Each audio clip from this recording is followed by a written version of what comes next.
ආයිබුවන් මේ දවස්වල ලංකාවේ වැඩි දෙනෙක් ඔඩියෝ නැත්තම් සවුන්ඩ් ඉක්විප්මන්ට් ගැන ඉතා විශාල උනන්දුවක් දක්වනවා.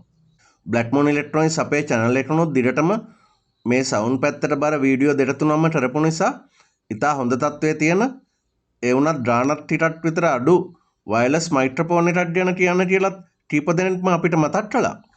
ලංකාවේ ඔරිජිනල් JBL වගේ වයර්ලස් මයික්‍රොෆෝන් දෙකක් නම් ලංකාවේ මුදලෙන් රුපියල් 40000 සිට 60000 දක්වා මිලට නම් වලට අලෙවි වෙනවා. ඒවනම් මිලේ හැටියටම ගුණාත්මකභාවය වැඩි කියලාත් කියන්න පුළුවන්. අපේ ළඟම හිතවතෙකුත් ඒ වගේ JBL ඔරිජිනල් මයික්‍රොෆෝන් දෙකක් සල්ලි වලට අරගත්ත නිසා ඒවායේ අත්දැකීමකුත් අපිට තියෙනවා. ඉතින් ඉන්ටර්නෙට් එකේ වෙබ්සයිට් සහ රිවිව්ස් හරහා සොයා බලද්දී චීනයේ නිෂ්පාදිත හෙල්කුඩින් කියන මේ වයර්ලස් මයික්‍රොෆෝන් සෙට් එක ඉතා හොඳ තත්ත්වයේ තියෙනවා කියලා වටහා ගන්න පුළුවන් වුණා. මේ හෙල්කුඩින් කියන බ්‍රෑන්ඩ් එක ලංකාවේ විකුණන අයත් කීප දෙනෙක්ම ඉන්නවා කියලා දැනගන්නත් ලැබුණා.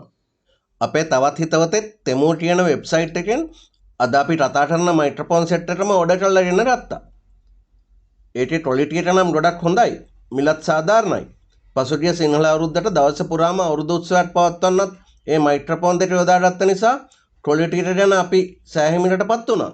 අපි සොයා බලද්දි ලංකාවේ මිලට වඩා තෙමු එකේ මිලට නම් ටිකක් අඩුවෙන් තිබුණ නිසා අපිත් ඔයාලට පෙන්වන්න ඕනේ කියලා හිතාගෙන මේ විදිහේ මයික්‍රොෆෝන් සෙට් එකක් තෙමු එකෙන් ඕඩර් කළා. තෙමු එකේ හෙල්කුඩින් වර්ගයේ මයික්‍රොෆෝන් කීපයක්ම වගේ ලිස්ට් කරලා තියෙනවා. සමහර ඒවා මිලත් මීට වඩා ටිකක් අඩුයි. ඒ වගේම ඉතින් ක්වොලිටි එකත් අඩුයි. සමහර ඒවාට රීචාර්ජබල් බැටරි එන්නෙත් නැහැ. සමහර ඒවාගේ ෆොටෝ එකේ මයික්‍රොෆෝන් දෙකක් පෙන්නුවට එක මයික්‍රොෆෝන් එකට ප්‍රයිස් එක තමයි සටහන් වෙලා තියෙන්නේ. ඒ නිසා ටිකක් සැලකිල්ලෙන් බලලා තමුන්ගේ ඕඩර් එක දාන්න වෙනවා. මම ඕඩර් කරපු එකේ ලින්ක් එක මේ වීඩියෝ එකේ ඩිස්ක්‍රිප්ෂන් එකට ඇඩ් කරන්නම්. ඒක ඔයාලට ගොඩක් පහසු වෙයි. මේ මයික්‍රොෆෝන් යුටලේ අද දවසේ වටිනාකම නම් 8700 ගණනක් විතර වෙනවා. ඒත් මම ඕඩර් කරද්දි මේට 6300ට වගේ තමයි සති දෙකකට ඉස්සලා මිලට නම් තිබුණේ. තෙමු එකේ ලිස්ට් කරලා තියෙන භාණ්ඩවල මිලත් හිටපු හැටි අඩු වැඩි වෙනවා කියලා අපිට නිරීක්ෂණය කරන්න පුළුවන් වුණා. ඒ නිසා මිල අඩු වෙන ටම් ඉඳලා තමයි අපි මේ ඕඩර් එකක් දැම්මේ. හිටපු හැටි ඩිස්කවුන්ට් දෙනවා. ඒ වගේම තෙමු එකෙන් shipping වලට charge කළෙත් නැහැ. ඉතා සුළු කාලයක් ඇතුළත මේ මයික්‍රොෆෝනේ ගෙදරටම ලංරා වුණා. හොඳයි ඊයේ දවසේ තමයි මේ මයික්‍රොෆෝනේ ගෙදරට ආවේ. ටිකක් ලොකු පාර්සලයක්. ලබන අයගේ නම ලිපිනය සහ එවන අයගේ නම ලිපිනයත් ඒ වගේම මේ භාණ්ඩයේ නම මයික්‍රොෆෝන් ලෙසටත් මේ ටවරේ සඳහන් වෙනවා. අපි මේ විදිහට ටවරේ වෘත කරලා මේ ඇතුලේ තියෙන බොක්ස් එක ඉවතට ගමු. මේ ඇසුරුම නම් ඉතා සිද්දන්නා සුළු විදිහට කොළ පාට සහ කළු පාට වර්ණ වලින් හැඩගන්වලා තියෙන බවත් පෙනී යනවා. මේ වගේ වයර්ලස් මයික්‍රොෆෝන් එකකට තමුන්ගේ මූලාන්තරන් ඉන්න පුද්ගලෙක්ගේ ඡායාරූපයක් පසුබිමෙන් දක්වලා තියෙනවත් අපිට පෙනී ගියා. මේ පෙට්ටියේ ඉදිරිපස ඉහළෙන්ම හෙල්කුඩින් කියලා මයික්‍රොෆෝන් එකේ බෑන්ඩ් එක සඳහන් කරලා තියෙනවා. ඒ වගේම මේ පහලින් ඩයිනමික් මයික්‍රොෆෝන් කියලාත් හැම පැත්තම වගේ සටහන් කරලා තියෙනවා. දැන් මුලින්ම මේ විදිහට මේ පියන විවෘත කරලා බලමු. ඔබටත් පෙනෙන විදිහටම මේ හෙල්කුඩින් ලගේ යූසර් මැනුවල් එකක් ඉදිරියෙන්ම තියෙනවා. මයික්‍රොෆෝන් එක charge කරන හැටි, ඒ වගේම අපේ ඇම්ප්ලිෆයර් එකට සම්බන්ධ කරන හැටි වගේම අපි දැනගන්න ඕනේ කරුණු විශාල ප්‍රමාණයක් මේ විස්තර පත්‍රිකාවේ අඩංගු වෙලා තියෙනවා. මයික්‍රොෆෝනේ භාවිතයට කරන්න කලින් මේ විස්තර පත්‍රිකාව කියවන එකත් බොහොම වැදගත්. මේ මයික්‍රොෆෝනේ ස්පෙસિෆිකේෂන්ස් ආදිය සේරම මේ විස්තර පත්‍රිකාවේ අඩංගු වෙනවා. ඊට පස්සේ මේ මයික්‍රොෆෝන් දෙක අපිට ලබා දෙන ස්ටෑන්ඩ් එකේම රඳවලා ඉතා ආරක්ෂිතව මේ වගේ අහුරලා තියෙනවා කියලාත් අපිට දැනගන්න පුළුවන්. අපි පරිස්සමෙන් මයික්‍රොෆෝන් දෙක හෝල්ඩර් එකෙන් ඉවත් කරලා එළියට ගන්නවා. මයික්‍රොෆෝන් එකේ සහ මේ රිසීවරයේ අභ්‍යන්තරයේ තියෙන බැටරිය charge කිරීමට අවශ්‍ය සීටනෙට් ට්‍රේ සහිත USB කේබල් එකකුත් අපිට ලබා දීලා තියෙනවා. උපකරණය මිලදී ගන්න කලින් දැනගත්ත විදිහටම මේ මයික්‍රොෆෝන් දෙකට සහ රිසීවරයට රීචාර්ජබල් බැටරි සපයලා තියෙනවා. මේ උපකරණ තුන ඇතුළෙම 18650 වර්ගයේ 3.7 volts ලිතියම් අයන් බැටරි තුනක් රඳවලා තියෙනවා කියලා නිෂ්පාදකයෝ සඳහන් කරලා තිබුණා. ඉතින් මේ කේබල් එක වෙලා තියෙන මේ බැටරි charge කරන්න වෙන්නේ නැති. ඒ ගැන මොහොතකින් පරීක්ෂා කරලා බලමු. ඉතින් අවසානයේදී අපිට ලැබලා දීලා තියෙන මේ හෝල්ඩර් එක ඉවතට අරගන්නවා. මේ හෝල්ඩර් එකත් ඉතා විශාල ප්‍රමාණයෙන් යුක්ත සාමාන්‍ය බර තියෙන එකක්. හොඳ බැලන්ස් එකේ රඳවලා තියන්න පුළුවන්. මම හිතන්නේ මයික් එක දැම්මට මේක පෙරලෙන එකක් නැහැ. බේස් එකේ නිමාවත් ඉතා හොඳ තත්ත්වයෙන් තියෙනවා කියලා අපිට පෙනී යනවා. අපි මුලින්ම සූදානම් වන්නේ මේ රිසීවරයට පරීක්ෂා කරන්න. මේට සාමාන්‍යයෙන් අඬල් 4ක් විතර දිගයි. මේ රිසීවරේ එට කෙළවරට 6.35 mm වර්ගයේ ඔඩියෝ ජැට් එකක් අඩංගු වෙලා තියෙනවා. අපේ ඔඩියෝ ඩිවයිස් වල මයික් ඉන්පුට් එකට ජැට් කරන්නේ මේ ජැට් එකට. සාමාන්‍යයෙන් දැනට පවතින ඔඩියෝ උපකරණ හැම එකටම වගේ මේ 6.35 mm වර්ගයේ ඔඩියෝ ඉන්පුට් තමයි භාවිතා කරන්නේ. ඒ නිසා ඕනෑම උපකරණයකට මේ රිසීවරය සම්බන්ධ කරන්න පහසුවෙන්ම පුළුවන්. අපිට ලබා දෙන උපදෙස් පත්‍රිකාවේ ඉහළින්ම ලියලා තියෙන්නේ පළමු වර භාවිතයට පෙර පැය 3ක් පමණ charge කරන්න කියලායි. මේ බැටරිය charge කරන්න අපිට ලැබලා දීලා තියෙන Ethernet එකට සහිත USB කේබල් එකකට සාමාන්‍ය ෆෝන් chargerයක් සම්බන්ධ කරන්න වෙනවා. එහෙම නැත්නම් USB Ethernet එකත් සහිත 5 volts ඕනෑම charger එකකට මේ කේබල් එක සම්බන්ධ කරලා මේ බැටරිය charge කරගන්න පුළුවන්. රිසීවරේ බැටරිය charge වෙද්දි මෙහි තියෙන මේ ඉන්ඩිකේටර් බල්බ් එක රතු පාටින් දැල් වෙනවා.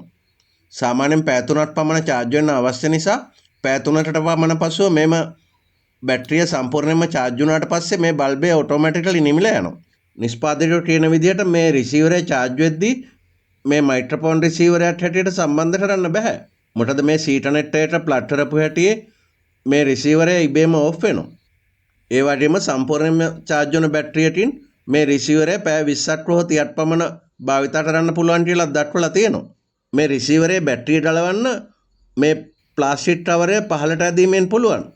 අපිට මේ විදිහට මේ බැටරියට ඉවත් කරන්නත් පුළුවන්.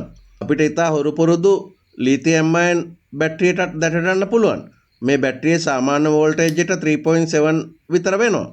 ඒත් උපරිම charge වුණාම වෝල්ට් 4.2ක් දක්වා වැඩි වෙන්නත් පුළුවන්. මේ බැටරියේ කැපැසිටි එක මිලිඇම්පියර් hours 800ක් කියලා මේ බැටරිය මත පිටින් print කරලා තියෙනවා. මේ රිසීවරයේ මුල්මරටම භාවිතා කිරීමේදී මේ බැටරිය සහ කනෙක්ෂන් එක අතර රඳවලා තියෙන ඉතා තුනී ප්ලාස්ටික් කැබැල්ල ඉවත් කරන්න වෙනවා. බැටරිය ආරක්ෂාවට වගේම සිපින් වෙලාවලදී හදිසියෙම ඔන් නොවෙන්නයි මේ ක්‍රමය යොදලා තියෙන්නේ.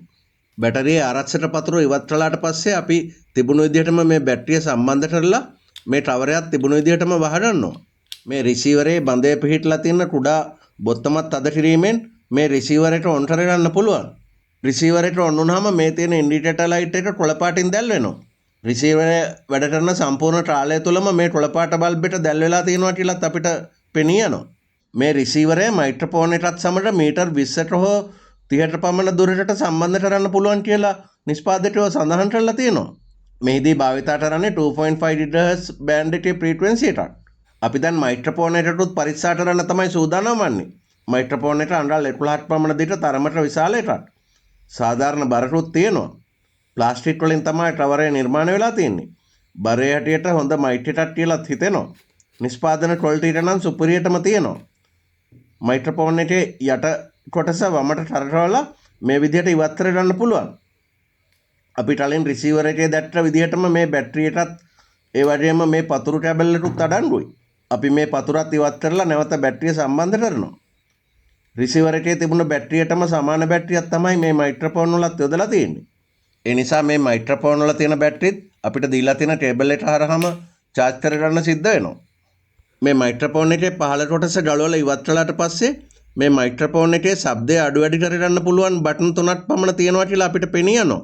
මුලින්ම තියෙන set කියන බොත්තම ඔබලා මයික්‍රොෆෝන් වොලියුම් එක set පොසිෂන් එකට ආවට පස්සේ ඊට පහළින් තියෙන වොලියුම් ප්ලස් සහ වොලියුම් මයිනස් කියන බොත්තම් ප්‍රෙස් කරලා අපිට අවශ්‍ය ප්‍රමාණයට මයික්‍රොෆෝන් ලෙවල් සෙට් කරගන්න පුළුවන්. මයික්‍රොෆෝන් ලෙවල් 1 සිට 15 දක්වාම ලෙවල් 15ක් තියෙනවා. ඉතින් ගොඩක් වෙලාවට අපි භාවිතා කරන පරිසරය අනුව අඩු වැඩි කරගන්න අවශ්‍ය වෙයි. ගොඩක් වෙලාවට ලෙවල් 5ට හෝ 6ට පමණ අපිට අඩු කරගන්නත් සිද්ධ වෙයි. අපිට මේ මයික්‍රොෆෝන් එකත් මේ බඳ කොටසේ සවිටලා තියෙන on off switch එක හරහා තමයි on කරගන්න තියෙන්නේ. මේ බටන් එක ප්‍රෙස් කරලා මයික්‍රොෆෝන් එක on කරගන්න පුළුවන්. මේක on වුණ හැටිම කොළ පාට LED ඩිස්ප්ලේ එකට බැටරි ලෙවල් එකත් channel 1 ලෙසත් channel නම්බරය සටහන් වෙනවා. ඒ වගේම මේ ඉහළින් තියෙන ඇන්ටනාවක් වැනි සලකුණ සහිත බල්බය නිවිනිවි දැල් වෙනවා. ඒ ඉන්ඩිකේටර් එකෙන් රිසීවර් එකට සම්බන්ධය තමයි සර්ච් කරන්නේ. අපි දැන් මේ රිසීවර් එකත් on කරලා බලමු. රිසීවරය on වුණ හැටිම වගේ මයික්‍රොෆෝන් එකේ නිවිනිවිපත් වුණ බල්බ් එක දිගටම දැල් වෙන පටන් ගන්නවා. මයික්‍රොෆෝන් එක හා රිසීවරය අතර වයර්ලස් සම්බන්ධය ඇති වුණාම තමයි මේ සිග්නල් ඉන්ඩිකේටරය දිගටම පත්තු වෙන්නේ. ඊට පස්සේ දිගටම මේ බල්බ් එක දැල් වෙලා තියෙන බව අපිට පෙනී යනවා. දැන් අපි අනිත් මයික්‍රොෆෝන් එකේත් බැටරිය මේ විදිහටම පරික්ෂා කරලා මේ පතුරු කෑල්ල ඉවත් කරලා මේ විදිහට ඔන් කරගමු. මයික්‍රොෆෝන් දෙකම ඔන් වුණාට පස්සේ දෙකේම සිග්නල් බල්බ් එක දිගටම දැල් වෙනවා. මයික්‍රොෆෝන් එකේ ඔන් ඔෆ් ස්විච් එක මයික්‍රොෆෝන් එකට අලු පාටිනුත් අනිත් මයික්‍රොෆෝන් එකේ තැඹිලි පාටිනුත් වෙන්ව නිපදවලා තියෙනවා. මයික්‍රොෆෝන් එක ඔන් එකේ තියෙන අවස්ථාවවලදී නැවත වරක් මේ බටන් එක ප්‍රෙස් කිරීමෙන් මයික්‍රොෆෝන් එක පෝස් කරන්න පුළුවන්. එතකොට මයික් එක හරහා වොයිස් එක ගමන් කරන්නේ නැහැ. නැවත මයික්‍රොෆෝන් එක භාවිතා කිරීමට අවශ්‍ය වෙලාවට නැවත වරක් මේ බටන් එක ප්‍රෙස් කිරීමෙන් මේ පෝස් තත්ත්වය ඉවත් වෙනවා. මයික්‍රොෆෝන් එක සම්පූර්ණයෙන්ම ඔෆ් කරන්නේ නැතුව භාවිතා කරන්නේ එහෙමයි. මයික්‍රොෆෝන් එකේ ක්වොලිටි පරීක්ෂා කිරීමට පෙර අපි දැන් රිසීවර් එකේත් මයික්‍රොෆෝන් දෙකේත් මේ බැටරිය charge වෙන හැටි වෙන වෙනම පරීක්ෂා කරලා බලමු. අපිට ලබා දීලා තියෙන සීටනෙට් එක සහිත කේබල් එක හරහා මේ මයික්‍රොෆෝන් දෙකත් රිසීවරයත් තුනම charge කරන්න පුළුවන් කියලා පෙනී යනවා. මයික්‍රොෆෝන් එකේ බැටරිය බැහැලා නම් මේ සීටනෙට් එක හරහා charge වෙන ගමන් මේ මයික්‍රොෆෝන් එක භාවිතා කරන්න පුළුවන්. ඒත් රිසීවර් එකේ ඒ පහසුකම නැහැ කියලා අපි කලිනුත් මතක් කළා. ඉතින් දැන් අපිට ඉතිරලා තියෙන්නේ මේ මයික්‍රොෆෝන් දෙක අපේ ඔඩියෝ ඇම්ප්ලිෆයර් එකට සම්බන්ධ කරලා ක්‍රියාකාරීත්වය පරීක්ෂා කිරීමටයි. අපි මේ විදිහේ Sony Bluetooth ස්පීකර් එකක් ඒ සඳහා භාවිතා කරනවා. මේ Sony ස්පීකර් එකේ mic input දෙකක්ම තියෙනවා. අපිට මේ mic input දෙකෙන් ඕනෑම සොරට් එකකට මේ රිසීවර් එක සම්බන්ධ කරන්න පුළුවන්. අපි මේ විදිහට මේ රිසීවර් එක mic input එකකට සම්බන්ධ කරලා රිසීවර් එක ඔන් කරනවා. අපි මේ මයික්‍රොෆෝන් දෙක පරීක්ෂා කරන්න යන්නේ මේ ස්පීකර් එකට ඉතාම ආසන්නව නිසා අපි මේ ස්පීකරේ ලෙවල් එක ඉතා අඩු මට්ටමකට ගේනවා. ස්පීකරේ මයික්‍රොෆෝන් එකට ඉතා ආසන්නව තියෙන නිසා ෆීඩ්බැක් උනත් එන්න පුළුවන්. ඒ නිසා අපි මේ ස්පීකරේ දිශාවත් මයික්‍රොෆෝන් එකෙන් ඈතට හරවනවා. ඒ වගේම මේ මයික්‍රොෆෝන් එකේ ලෙවල් එක බොහොම වැඩි කියලා අපිට පෙනී යනවා. ඒ නිසා අපි කලින් විස්තර කරපු විදිහටම මයික්‍රොෆෝන් ලෙවල් එක ලෙවල් 5කට පමණ සකස් කරගන්නවා. දැන් අපි මේ ස්පීකර් එක ඈත් කරලා මයික් එකේ ලෙවල් එකත් අඩු කරලා මයික්‍රොෆෝන් එකේ ක්වොලිටි එක පරීක්ෂා කරමු. Testing 1 2 3 4 1 2 3 4 5 1 2 3 4 5 hello check 1 අපි දැන් මයික්‍රොෆෝන් එක ටෙස්ට් කරද්දී ක්වොලිටි එක නම් ඉතා ඉහළම තත්ත්වයේ තියෙනවා කියලා දැනෙනවා. අපි බලාපොරොත්තු වුණාටත් වඩා සුපිරි මයික්‍රොෆෝන් එකක් කියලා අවිවාදයෙන්ම කියන්න පුළුවන්.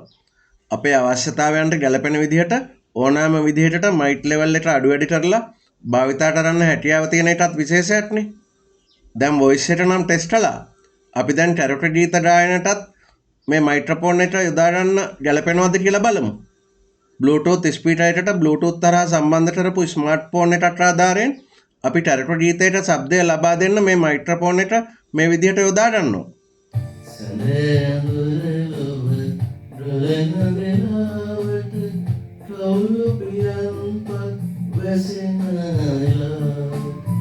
දහසක් නොම්නස් සිහින පවුරු මැද රනින් ඔබේ සුසුමන් සෙමෙන් විත් මගේ සමනද පාරයි. සුපිරිම විදිහට මයික්‍රොෆෝන් වොයිස් එක ටෙරටරි ගීතයේ වාදනයත් සමගම ගැලපෙන්න ගායනා කරන්නත් පුළුවන්. ඊටාම පැහැදිලිව අපේ වොයිස් එක මේ ටෙරටරි ගීතය හරහා ශ්‍රවණය කරන්න පුළුවන්. ඒ නිසා අපි ගෙවපු මුදලට ඊටාම සාධාරණයක් ඉෂ්ට වෙලා කියලාත් පෙනී යනවා. ඉතින් අඩු මුදලකට ලබා ගන්න පුළුවන් ඊටා උසස්ම තත්ත්වයේ වයර්ලස් මයික්‍රොෆෝන් දෙකක් ගැන තමයි අපි අද විස්තර කළේ. මේ ස්ටෑන්ඩ් එක භාවිතා කරන්න පුළුවන් නිසා මේ මයික් එක බිමට වැටලා පෙරලිලා යන එකත් නවතිනවා. ඉතින් මේ වීඩියෝ එකත් ප්‍රයෝජනවත් වෙන්න පුළුවන් කියලා හිතෙනවා. නිතරම වගේ අපි වීඩියෝ ඉදිරිපත් කරන නිසා channel එක ගැන දිගටම අවධානයෙන් ඉන්න. දන්න අඳුරන අයටත් channel එක ගැන කියනවා නම් ස්තුතියි. ඉතින් නැවත ඉක්මනින්ම හමු වෙනතුරු සමුගන්නම්. ස්තුතියි.